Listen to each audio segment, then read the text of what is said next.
अस्सलाम वालेकुम। तो कल के जो है ना सिग्नल की बात करते हैं। कल हमने जो है ना तकरीबन अच्छे सिग्नल दिए थे काफ़ी। मतलब अच्छे का मतलब ये है कि काफ़ी सारे सिग्नल्स दिए थे, जिसमें से सबसे पहला जो है ना हमारा जीबीपी यूएसडी का सिग्नल था। जीबीपी यूएसडी को देख लेते कि हमारी जो है ना क्या मूवमेंट थी।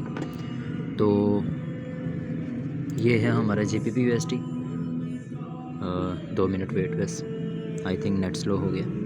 तो जीबीपी यूएसडी ये जो है ना हमारा ओपन हो गया। मैंने क्या कहा था कि यहाँ से जो है ना हमारा रीटेस्ट होगा, और रीटेस्ट होने के बाद जो है ना ब्रेक होने के बाद रीटेस्ट हो के जो है ना सेल जाएगा। अल्हम्दुलिल्लाह ये भी टीपी हिट हो चुका है। दूसरा सिग्नल हमने जो दिया था वो हमने दिया था इस पे यूएसडी CHF पे। इस पे 2 सिग्नल दिए थे हमने। एक सिग्नल दिया था डाइवर्जेंस बेस का, एक दिया था हमने ट्रेंड लाइन बेस का। तो हम देख लेते हैं कि दोनों सिग्नल हमारे टीपी हिट हुए थे कि एसएल हुए थे। ये है यूएसडी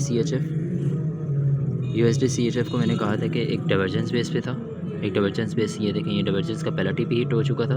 उसके बाद मैंने ट्रेंड लाइन बेस का कहा था। ट्रेंड लाइन बेस का भी अल्हम्दुलिल्लाह जो है ना टीपी हिट हो चुका है। तो इसके अलावा जो है ना हमारे डिफरेंट सिग्नल्स थे जो मैंने जो है ना वीडियो अपलोड कर दी है फिर उस पर यूट्यूब पे, वो भी देख लीजिएगा। कल मैंने 7 सिग्नल दिए थे और मैंने इस पर जो है ना ऑलरेडी वीडियो बना दी थी। पार्ट 1 जो है ना कल मैंने अपलोड कर दिया था और पार्ट 2 आज जो है ना अपलोड किया। इसके अलावा किसी को सिग्नल चाहिए, फ्री में सिग्नल होते हैं, और किसी को लर्निंग चाहिए तो वो भी जो है ना अपना पर्सनल इनबॉक्स कर सकता है। So thank you so much. अपना बहुत सारा ख्याल रखिएगा, दुआओं में याद रखिएगा। जज़ाकल्लाह। अल्लाह हाफ़िज़।